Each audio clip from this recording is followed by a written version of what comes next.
Good day, everyone. It is Burning Bush here with Kevin Wesley once again, and we are reviewing a video. I guess there's really isn't any reason to believe God doesn't exist at all, according to this cowpoke and his dog Skippy in the back seat. And we got this video request to us. Again, check us out on the Patreon. Send your video requests, and we'll knock them out for you. Doggone Skippy. All right. Kevin, are you excited to know there really isn't any reason to believe God doesn't exist at all, in spite of the hurricane disasters we're witnessing? I'm very excited. I'm more anxious to see how the belief in God is going to tie to a God by title. You know, that's what I'm anxious to see, because when people do this, it's typically you should believe in God because this and that. But what about a man walking on water, you know, or a person raising somebody from the dead, or hell? You know, so we have to believe all these things because you think that there is a God, a broad God. Now it means your God is real. What about other people's gods? But hold on there, Skip. You take words out of context. I said there really isn't any reason to believe God doesn't exist. Didn't say not making a case for. I'm just saying. Just saying there's no reason not to. You know what I mean? Look, so everybody knows this is real time. I haven't saw this, so it'll be my first time. So. I saw this, I think once, just for when we got the video, but I don't think it didn't leave an impression. So it's pretty much like I'm watching it over again as well. I got you, cool. I got a message this week telling me that truly intelligent people do not believe in the existence of God. He argued that science has explained everything that was once considered mysterious, and therefore there's no need for a belief in God that remains. Hang on, well, the word lunacy comes already. Yeah. He's been getting messages that people are saying that intelligent people don't believe in God. And science has uncovered every mystery. Everything. Like, I don't know who told him that, but I don't believe science is even saying that they've uncovered every mystery. The point is that there is mystery. The fact that there is mystery, though, doesn't make that a God. You see what I'm saying? But I don't know why he's saying intelligent people don't believe in the existence of God. I want to be clear that intelligence has nothing to do with belief. Whenever you have a belief, it overrides all intelligence because you don't look at your belief with intelligence. You ignore all of that so you can keep your belief. So there's several intelligent people who would be classified as intelligent that do believe in a God. I agree, but that doesn't mean that there is a God. You know, it's also intelligent people who believe in Krishna and Allah. It doesn't say anything for your one character God. You see? Yeah, so just to be clear. Hopefully he's not lying, because I don't know anybody that would ever say like science knows everything. Right? There's no questions. We know where we came from. We know everything now from everything. Science. Wow. Like I don't. Okay. Maybe he's being facetious, or I don't know. Let's just keep going. Yeah. From the word lunar, that's because people used to think that the position of the moon caused madness and mental illness, but now just because we know the science behind craziness doesn't mean we stop believing in the moon. It's still there. Now, personally, I contend that educated and truly scientific thinking further leads us to believing in God's existence. Science may explain how things work, but it doesn't prove that there isn't a who behind the how. Make sense? See, if I could fully explain how an apple... I'm sorry. No. Okay. Lunatic comes from lunar because people once believed that the moon was making people crazy. And now that we understand the science behind that, we know now that that's not the case. Here's the thing. To say that as if everybody was crazy for thinking that the moon may have had some effect on the human brain, but you believe right now in a God that you can't even see. At least there's a moon to look at. At least you can see the moon have an effect on our current reality via, you know, sea, ocean, waves, right? We do know the earth, the sun actually does have a purpose, and it does, you know, translate over to our reality, even if it's just in the form of light. But immediately after that, he goes, just because there's science explaining it doesn't mean that there's a who and a how. But you doesn't mean there's no who behind the how. You know what I mean? Right. So, but before that, he said that science proved that people get crazy on their own, or science proved you know, craziness, meaning that it's absolutely not from the moon. Just because if that's the case, if science proved how craziness works, it doesn't mean that it's still not because of the moon. Based on what he just said, it doesn't mean there's not a who behind the how. So even if science found out how the brain works in terms of making you crazy or mentally ill in that way, I'm still going to say that the moon is causing it. You see what I'm saying? Because now he's going to say God exists because of crazy stuff. You can't even see God. At least I can see the moon and its effects in my reality. He says science says it doesn't prove there's no who behind the how. Like, okay, even if there is a who, why would it be Jesus Christ? Right, your Lord exactly. and Savior? And that's what how do you get to there? Right, like how do you get to that? Like my specific belief. It's like there's no reason not to believe in my specific belief because science can't prove there's no who behind the how. Computer works would not mean that Steve Jobs never existed, and instead it proves that Steve Jobs was a really smart dude. Now the fact that science... Okay, so we obviously know Steve Jobs because he actually revealed himself to be the creator, like, of Apple products. What if we didn't? What if we found a computer that nobody had put their signature on and took credit for creating? Here's the thing. It would prove that somebody made a computer still, because, you know, a computer just ain't going to build itself, but it doesn't prove that there is a God. It just proves that there was a creator for that particular computer. So saying that, you know, a computer being put together out of nowhere implies that, you know, that people are just thinking that crazy stuff happens or whatever. I'm simply saying, just to that point alone, you know, if someone did create you, it still doesn't mean that there is a God in terms of the way we're putting it, the way he's going to try to put it. So because Steve Jobs had something to do with the creation of Apple products or whatever, doesn't mean he's a creator of the universe. It just means that he built something.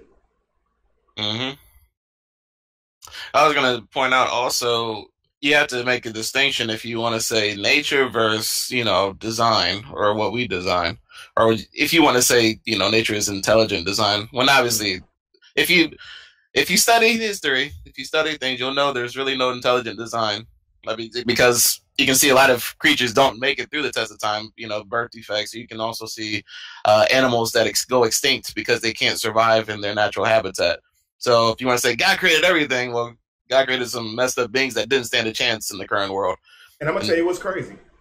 For a God to be all intelligent, and when you have that term of you know, the strongest survive, and you have say if you and I are way back in the day and we're hunters and gatherers, and you go out and you gather these berries and those berries kill you, right?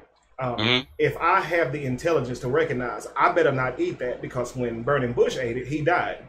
Yeah. Right? I'm probably going to survive a lot longer than the people who don't recognize that that's why you died, and they can still continue to eat it, which means that my genetics will survive longer and I'll reproduce those genetics. But watch this. And that sounds amazing. But what if you believe that a lady is your wife simply because God told you it was? Now, without the belief in God telling you that that's your wife, you would be shy, probably would never speak to her. But now, because you believe that God sent her to you somehow, right? Because somebody gave you a prophecy that your wife was going to come next month, and now all of a sudden this must be her. You walked up to her and you met her and you had babies with her. That's going to produce more pseudo-believing people, because you believe that crap. You're probably going to teach it to your kids. Now, they both mean that you still continue to produce, but that's how intelligent this being you're talking about is. It can work in a good way or a bad way. It's not really intelligent when it works regardless. You see what I'm saying? And there's actually a creature called Barbaroussa.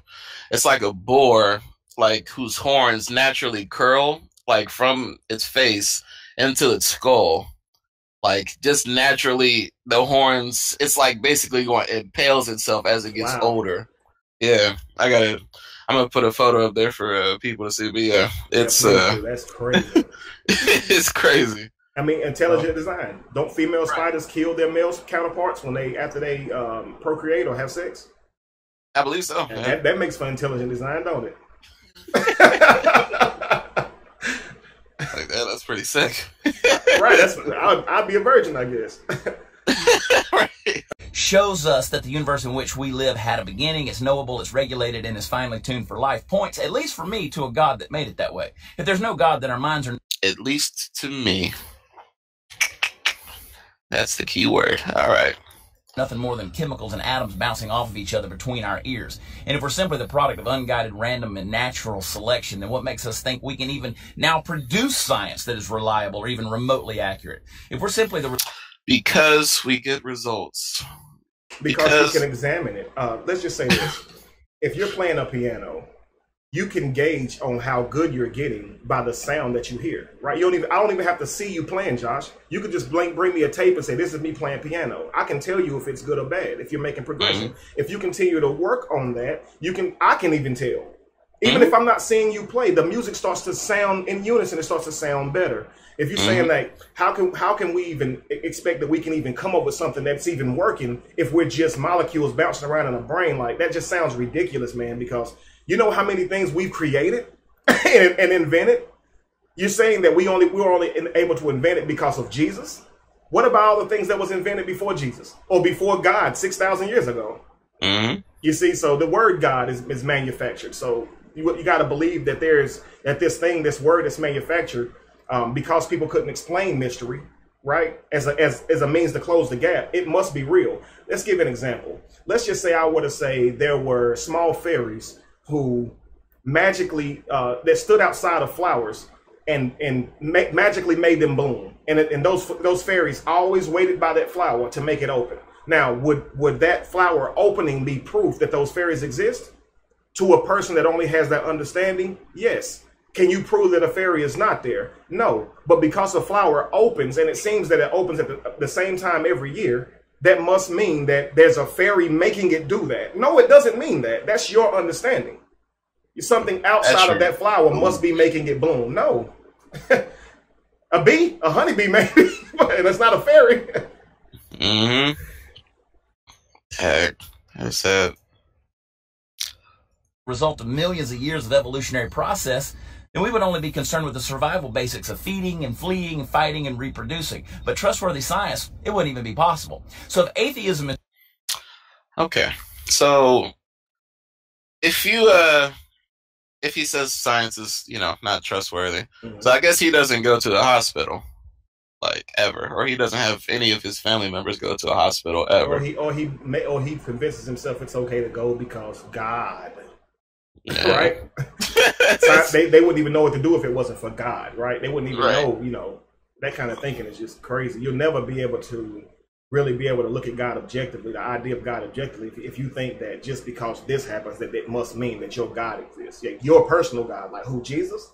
Not Zeus, not Mithra, not Dionysus, nobody else, but because these things, because we learn from our mistakes or grow intelligently, it means that Jesus exists. I don't understand how people make these videos on a smartphone created by science. They make these videos on a smartphone created by science. It captures his voice and his image. If he puts that device, he goes home, he uploads it directly from his car to wireless signals that put it in the cloud onto a server. And it goes out to millions of people on their devices that do the same thing. Right. And you don't understand how this science thing works. You don't see how science works or how it's applicable, or like you don't see anything. Okay. Well, it's funny, but the same way scientists have now said that plants actually have as many senses as we have, maybe more. So like the same way a tree can redirect its roots underground when it knows that something's in the way. It can redirect its roots before it even hits it, right? So if someone saw this in real time, somebody would film that. What he would say is that means God is real. That's the same way as saying, a cell phone, because you can't see the signal, it means God is real because the cell phone is working. You say that because you don't understand how that works. It's a mystery to you. We're gonna make a video for that, cuz we've been seeing God is like the wind way too long. We're gonna make a special video for that. Yeah. That's definitely gonna be destroyed. We gotta destroy that one. Cool. So it's true. You have no good reason to trust your mind. Perhaps instead our minds are the product of the creation. But isn't he talking from his mind? He says we'd have no reason to trust your mind, but he's talking from his. He just said, in my opinion, it's like. So it's okay for you to talk in your perspective. To me, it points out that a God exists. The 90,000 people, the 90,000 plus 90,000 people, from your personal perspective in your car, it's okay for you to trust your mind to over 90,000 people, but we can't trust ours. Okay. I remember hearing you on a debate video. I remember hearing you on a video of a Christian debating you, and he asked you a question similar to that. How do you know what's what? And you said to him so clear and eloquently that I'm a grown man, and the fact that I'm able to get to work, right, safely, I live by myself. drive home, I live by myself, I take care of myself. That alone gives me at least enough proof that I am doing something right, is I'm not dead somewhere, right? Right. And that wasn't good enough for him. So it's like it's almost like, if it ain't God, it ain't nothing. I don't want to hear real logic, you know. Right. I'm going to ask you a question, but if you ain't telling me it's God, then it's not the real answer. It's not the right answer. Right. Okay. You have every right to believe your brain is working properly. When you see something that looks hot and you touch it and it's hot, that is proof that your brain is working properly. If we put up 4 colors right now, and I say, what color is the third one? If we both agree that it's red, if we write down that it's red, and then you say, what color is the first one? We write down it's blue. You know, and then we continue to do this all throughout all 5 colors, Josh. And you and I unanimously wrote down on this piece of paper that we did not talk about what those colors were. I think that that's enough proof that our brain is at least working the same way, which means we're on the same playing field at least. Yes, we can function in the real world. Right, absolutely. Like, if you're driving and you know your colors and you see a red light, I know for sure you will stop. Like, absolutely. I don't have to worry. Like, we can navigate the real world. We're good. Now, if you can't explain colors, if you say, man, all this stuff looks the same to me, then I would understand at that moment you're colorblind. Therefore, I would need to be able to explain it in a different way, or maybe I would understand then it can't be explained to you. So when a Christian says, you know, after you give them all the logic in the world, they use stuff like this and be like, you just got to sense it. Like, you got to have some type of imaginary third sense or sixth sense to feel God, and you just can't see it because you didn't try hard enough. It's like, that's crazy. That's almost like saying, you know, you won't believe in that fairy that's opening that flower because you don't try hard enough. You know, it's yeah. And here's my thing, just to be simple, and I'll keep this really quickly. If you were to tell people that cancer, you know, was linked to having thoughts of guilt, and if you repent, you'll cure the cancer. But then you say cancer can be caused by many reasons, right? And actually explain how cancer works to destroy the body and how it can be fought. Now, I'm telling you, both of them are explanations of cancer. But if you're the first people who believe in cancer, you believe in box A, which is cancer exists. You get cancer because you have a guilt in your mind and you haven't repented. What would that do to the people? People say, well, or you may say, well, that would mean people wouldn't treat people badly, because who would want to walk around feeling guilty? Well, what about when somebody gets cancer and it's hereditary? What about when somebody gets cancer through their food and they think they may have done something that they feel guilty about? They don't even feel guilty. But because they believe in this crap, here they are repenting for something that they don't even know they did, or just trying to find what they did wrong. And now they're torturing themselves. Had they known that cancer is caused by many reasons, at least they would have a way to go about it. You can put cancer under a microscope and look at it. But if you're going to tell people the reason you have cancer is because you're dealing with guilt that you haven't gotten right with God, you're going to create problems. Sin. And that's what this stuff is. It's like, it's only because of God, not logically, but it's God, God, God. How can you get anywhere with that? And reasonable creator. See, science is a wonderful thing, but it doesn't explain everything. And with all of our knowledge of mathematics and chemistry and biology, physics, engineering, and medicine, there still remains unsolved mystery. And somewhere in that mystery, you may just find God. Ask yourself, or you may just find Allah, or you may just find Krishna, or you might not find anybody at all. You may find answers to the questions you're looking for. Might just find a whole bunch of cells and structures and crazy. It's interesting how they get this. It's like, it's Jesus. You'll find Jesus, and you might. I mean, hey, no reason not to. Hey, may as well give your life to Christ. Exactly. I mean, all right. That's how the logic works. All right. Self this question: why did everything we need in order to exist come into being? Science can't fully answer that. Did everything we need come to existence? I mean, our lifespan has increased thanks to science. So if everything we need is here on Earth, then maybe the Earth is God. Yeah. Why it's got to be somebody in the sky that you can't see? Who's giving you all the stuff that you need? Earth, right? You get your air from Earth. You get your food from Earth. Everything. You ain't never left this place. You can't survive one day not on this big old ball or flat surface, whatever you want to call it. I mean, obviously, if there's a God, it's Mother Nature. If anything, you see what I'm saying? In terms of giving us something to survive off of. Right. I agree. So I guess we should start worshiping plants, and Hey, honestly, that make more sense. it would worship the sun. I mean, you guys already got a step ahead in worshiping the sun, but hey. They don't know it though. They don't know.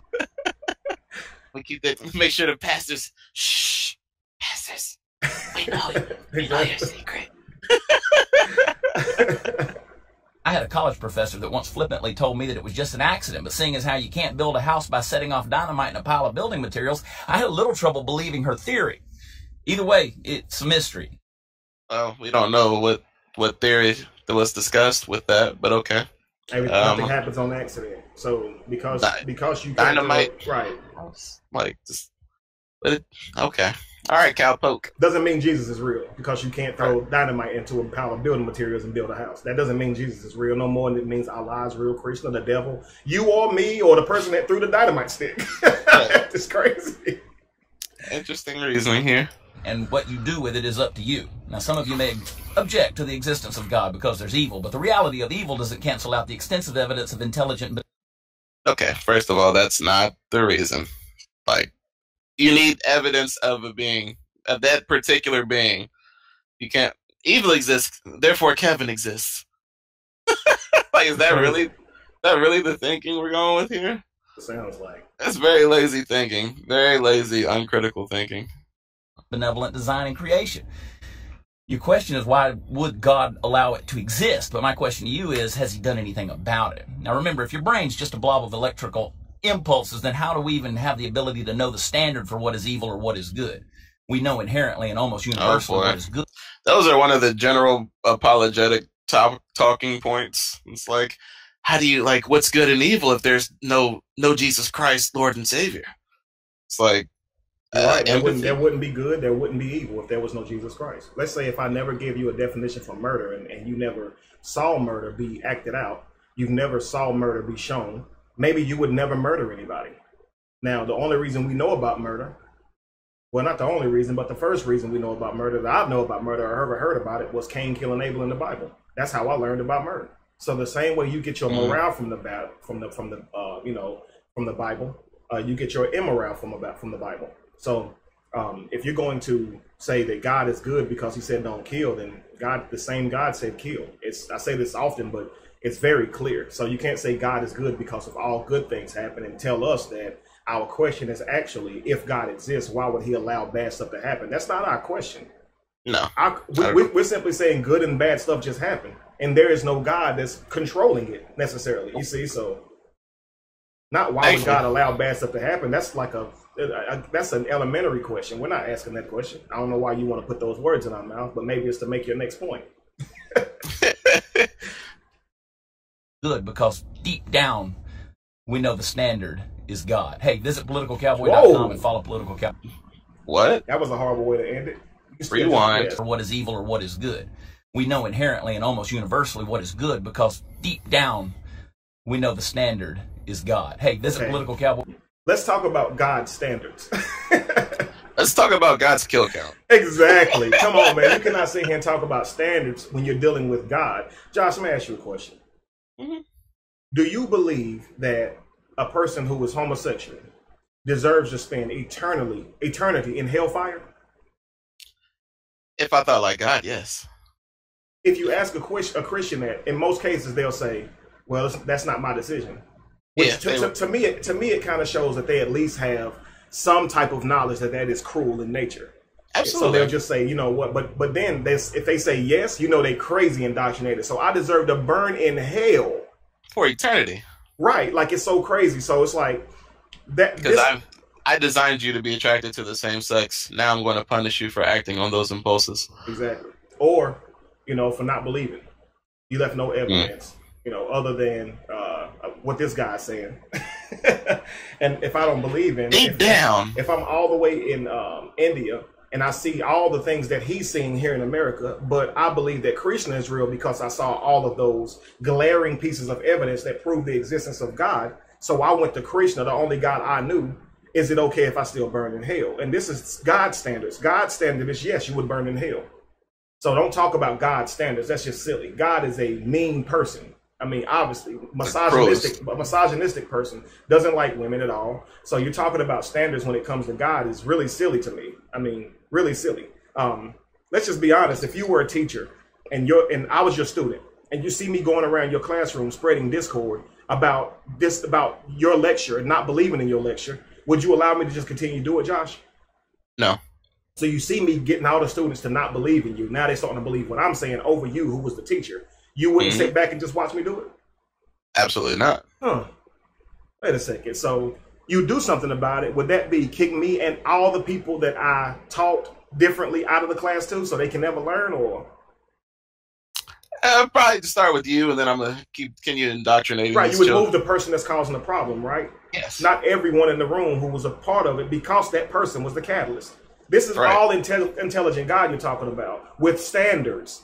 Now, the fact that people are still fighting and killing themselves over a belief, would you as the teacher sit back and just watch your classroom fight over beliefs that you can really just teach them what's right because you are the teacher? For thousands of years. You wouldn't do that. That's God's standards, though.